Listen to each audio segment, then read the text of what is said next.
नमस्कार दोस्तों, मैं आरजे मई बाणा और आप देख रहे हैं मेरा ये वीडियो। इस वीडियो को बनाने का जो मेरा मकसद है वो यह है कि हमने कोरोना वायरस के चलते लॉकडाउन में क्या अच्छा किया और क्या गलत हुआ है, इस बारे में बात करेंगे। दोस्तों, मैंने कुछ पॉइंट नोट किए हैं कि मैं इन पॉइंट पर अपनी बात रखना चाहता हूँ और उन बातों को आप सुने, पूरा वीडियो देखें। उसके बाद में आप क्या सोचते हैं इस बारे में, आपके क्या विचार है वो कमेंट में बताएं, ताकि मुझे भी पता लगे कि मेरी सोच और आपकी सोच मिलती है या अलग है। हो सकता है मैं कहीं गलत हूँ, आप सही हो, तो मुझे भी सही बात समझ में आए। तो मेरा जो पहला पॉइंट है, लॉकडाउन जब से हुआ है तब से हम घर में रह रहे हैं। सबसे पहला फ़ायदा तो ये हुआ कि जो नौकरी करते हैं, जिनको परिवार के लिए समय नहीं मिलता है, सबसे पहली बात तो ये है कि उनको सब परिवार के साथ रहने का समय मिल गया, सबके साथ रहने का। और भी बहुत सारे जो समाज में बुराई फैल रही थी वो एकदम से जैसे रुक गई हो, ऐसा माहौल हो गया था। बिल्कुल शांत वातावरण हो चुका था। ना किसी तरह की कोई चोरी, ना किसी तरह कोई तरह का एक्सीडेंट, किसी भी तरह की कोई वारदात नहीं। सिर्फ और सिर्फ यही सुनने में मिल रहा था कि कोरोना के इतने पॉजिटिव पाए गए, कोरोना के इतने मरीज पाए गए, कोरोना के इतने मरीज सही हुए और इतने मरीज मरे। यही डिटेल हमें मिल रही थी। ठीक है दोस्तों, फिर इसके बाद में हम बात करते हैं कोरोना के चलते एक चीज़ और हुई, और वो है महंगाई।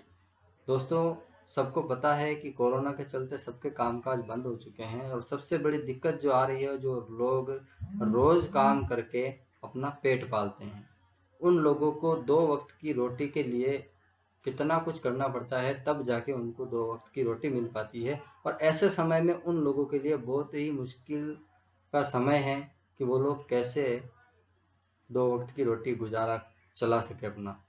तो इसके लिए नरेंद्र मोदी जी ने भी पीएम केयर फंड चलाया। काफ़ी फंड उसमें जमा भी हुआ है। जो हमारे देश के बड़े बड़े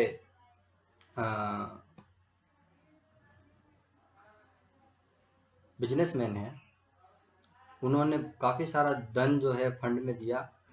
फिर भी कहीं ना कहीं पूर्ति नहीं हो पा रही है। उसकी वजह से काफ़ी सारी संस्थाएं हैं जो सामने आई, रोड आगे आके, और इस चीज़ को समझा कि हाँ, इन लोगों को ज़रूरत है और हमें इनकी मदद करनी चाहिए। तो वो लोग दिन रात लोगों के घर जाके रॉ मटेरियल या बना बनाया खाना पहुंचा रहे हैं, टाइम टू टाइम, सुबह और शाम। तो ये देखने की बात है कि हमारे देश में आज का माहौल जो है ऐसा बन चुका है, चाहे हिंदू हो, मुस्लिम हो, सिख हो, ईसाई हो, सभी भाईचारे से रह रहे हैं।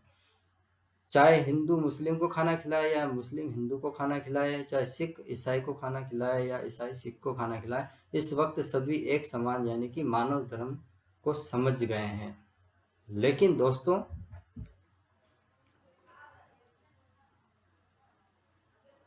ये बात तो हुई मानवता की, उन गरीब लोगों को खाना खिलाने की। लेकिन दोस्तों, उनका क्या, जो लोग बाहर से अपने गांव जाना चाहते हैं, जो लोग हजारों किलोमीटर पैदल चलकर अपना गांव जाना चाहते हैं, उन लोगों के साथ क्या हो रहा है? दोस्तों, वो लोग या तो अपने घर पहुंच रहे हैं या फिर रास्ते में मर रहे हैं। कोरोना से तो पता नहीं कब मरेंगे, लेकिन चल के थक और बीमार होके वो लोग मर रहे हैं। क्या उनके लिए सरकार को कोई नहीं करना चाहिए? अब आप ये कहोगे कि सरकार ने तो कर रखा है। मानता हूँ सरकार ने किया, उनके लिए ट्रेन चलवाई, उनके लिए बसें चालू की, लेकिन किराया कितना कर दिया? जबकि बयान में उन्होंने जो भाषण दिया था उसमें तो उन्होंने ये कहा था कि जो प्रवासी अपने घर जाना चाहते हैं उनको बिल्कुल निःशुल्क अपने घर पहुंचाया जाएगा, जबकि ये नहीं हो रहा है। ट्रेनें चालू करवाई तो उनका किराया बढ़कर ही लिया जा रहा है। ऐसी परिस्थिति में लोगों के साथ ऐसा खिलवाड़ क्यों? क्या चाहते हैं, क्या चाहती है हमारे भारत की सरकार? कि लोग ऐसे बिलख के मर जाए? राजस्थान सरकार की बात करें तो अभी उनकी उनका बयान आया था कि हम राजस्थान के लोगों को फ्री में लाएंगे और फ्री में ले जाएंगे। हर राज्य का अलग अलग है सिस्टम, उन्होंने अपने हिसाब से चला रखा है। लेकिन मैंने कल एक वीडियो देखा था, उसमें ट्रेन के टिकट दे रहे थे और किराया ज़्यादा ले रहे थे, और जिन्होंने टिकट नहीं ले रखा उनका चालान भी बना रहे थे। तो ये कहाँ सही है?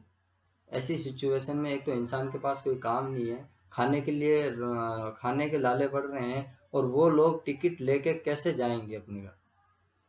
इतना तो सोचना पड़ता है। दूसरी बात, स्कूल। आप देख रहे हैं कि 2 दिन पहले सरकार ने शराब की जो शॉप हैं, ठेके हैं, वो खोलने के लिए अनुमति दे दी। तो दोस्तों, एक सोचने वाली बात है कि स्कूल को खोलने के लिए सरकार को सोचना पड़ा, और उन्होंने अभी तक पूरी मंजूरी नहीं दी है, और मंजूरी दी है तो भी उसमें यह कहा है कि 1 साल तक के लिए प्रार्थना और खेलकूद में रोक लगाई जाए। तो मुझे आप कमेंट में बताना कि स्कूल से नुकसान हो रहा है या शराब से नुकसान हो रहा है। एक बात बता दूं, जब से लॉकडाउन था, जो लोग शराब पीते हैं उनमें काफ़ी शांति थी। वो लोग शराब को पीना भूल रहे थे। अगर यही चीज़ थोड़े दिन और कंटिन्यू होती तो लोग शराब पीना भूल रहे थे। लेकिन सरकार को कहीं ना कहीं शराब बिकने से बहुत बड़ा फ़ायदा है, इसीलिए सरकार ने ये शराब के ठेके खुलवाए ताकि लोग वापस आए और शराब पिए और वो मोटा पैसा कमाए। लेकिन दोस्तों, एक बात इसमें जो है कि ये जो करने में कितना बड़ा नुकसान होगा ये तो आने वाला समय बताएगा। लेकिन दोस्तों, आप सब्जी लेने जाओ तो बात होती है सोशल डिस्टेंस की, आप किराने का सामान लेने जाओ तो बात होती है सोशल डिस्टेंस की। आप वहाँ पर 4 लोग एक साथ खड़े नहीं रह सकते। अगर आप 4 लोग वहाँ खड़े रह गए तो पुलिस वाले आके डंडे बरसाते हैं। और आज आप देख रहे हो, मीडिया में देख रहे हो, व्हाट्सएप पे वीडियो वायरल हो रहे हैं, फोटो बन रहे हैं, सब कुछ हो रहा है कि आप देख रहे हो किस तरह से लोग पागल हुए जा रहे हैं शराब के पीछे। कहाँ तक कहाँ तक सही है ये कि लोगों को छूट मिल गई तो वो कुछ भी कर लेंगे? मतलब कि लाइन लगी है लंबी, सोशल डिस्टेंस का कोई फायदा नहीं, सबकी धज्जियां उड़ा रखी है, ऊपर गिर रहे हैं जैसे वहां पे प्रसाद मिल रहा हो, जबकि वो तो शराब है। और शराब पीने से कौन सा रोग ठीक हो रहा है? उल्टा लीवर खराब होता है। ये बात किसी को पता नहीं है, और पता है फिर भी लोग ये सोचते हैं कि मुझे क्या होगा, मुझे तो कुछ नहीं होगा। फिर बात आती है कोरोना खत्म कैसे होगा। तो दोस्तों, पहले तो हमें समझना पड़ेगा कि ऐसी सिचुएशन में हम अगर पागलपंती करेंगे तो इस बीमारी को दूर भगाना तो दूर की बात रही, ये बीमारी कभी जाएगी नहीं। आप एक छोटी सी बात सोचो कि हम लॉकडाउन में घर में हैं, फिर भी मामले बढ़ते जा रहे हैं भारत में, कम नहीं हो रहे हैं, पॉजिटिव मिल रहे हैं, मर भी रहे हैं, ठीक भी हो रहे हैं। फिर जब लॉकडाउन में रहते हुए भी ये सब हो रहा है तो आप सोचो कि इस तरह से हरकतें करने से क्या कोरोना भाग जाएगा, या कोरोना की बीमारी है जो रुकने का नाम लेगी, या लोग स्वस्थ हो जाएंगे? मेरा आप सभी से सवाल है कि आप मुझे प्लीज़ कमेंट कर कर ज़रूर बताएं कि क्या इस तरह से इस तरह की घटन मतलब हरकतें करने से क्या इस बीमारी को हम जल्दी से ख़त्म कर पाएंगे? क्या हम फिर से पहले की तरह खुले घूम पाएंगे, या फिर घरों में बंद रहेंगे? शराब ना पीने से वो महिलाएं कितनी खुश थी जिनके पति रोज शराब पीकर उनको पीटते थे, मारते थे, खाने के दाने नहीं मिलते थे, वो लोग घरों में बैठकर लॉकडाउन में शांति से अपने परिवार के साथ बैठ रहे थे, खुश थे। शराब सरकार ने 2 दिन से चालू करी और शुरू हो गया। मध्य प्रदेश में एक ऐसी घटना सामने आई कि शराब के लिए व्यक्ति ने अपनी बीवी को ही गोली मार दी, जबकि वो गर्भवती भी थी, और शराब के लिए ही उसने अपनी बीवी को गोली मार दी। तो दोस्तों, ये क्या है, चल क्या रहा है? 2 दिन से मुझे खुद को चैन नहीं है कि ये हो क्या रहा है। अफरा तफरी मची है, लोगों को जहाँ देखो वहाँ शराब की दुकान के बाहर जैसे मधुमक्खियों का छत्ता पड़ा हो, ऐसे वहाँ पर मंडरा रहे हैं। आखिर क्या है ये? क्या ऐसे ही लोग कोरोना वायरस खत्म हो जाएगा? दोस्तों अगर मेरी बात आपको अगर सच्ची लगे ना तो कमेंट में ज़रूर बताना। जाते जाते मैं आपको एक बात बता दूं कि कोरोना वायरस ऐसे ख़त्म होगा कि पहले तो हमें अपने आप पर संयम रखना होगा।